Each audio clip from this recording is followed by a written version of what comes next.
Bermeoko udalak hainbat zerbitzu zabalduko ditu astelehenetik aurrera. Egungo egoera sanitarioa hobea da eta udalak kiroldegiko boulderra, gimnasioa eta squash kantxak bizikideentzat bakarrik, izan ere egungo segurtasun eta osasun neurriek ez dute ahalbidetzen bizikideak ez diren pertsonen artean kirola egitea, berriz martxan jartzea erabaki du. Gainera, bera zerbitzuak eta liburutegiak ere ohiko funtzionamenduarekin jardungo dute astelehenetik aurrera. Hau da, ez da hitzordurik eskatu behar izango.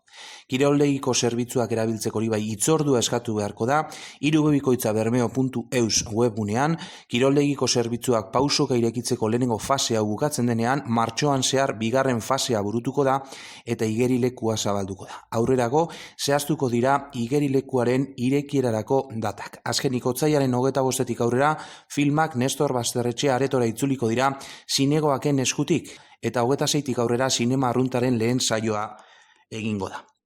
Bermeoko alkate Aritz Abaroak esan du, datueko bera egin ala, udal zerbitzua pixkanaka berreskuratzen dabiltzala Bermeon, jakin badaki alkateak bermeotarrek alegin handia egiten dutela azken egunotan, baina pena merezi izan duela, horrela jarraitzen badute Bermeon, alarma gorria egoeratik berehala aterako direla, naiz eta oraingoz ezin daitezkeen inolaz ere erlaxatu.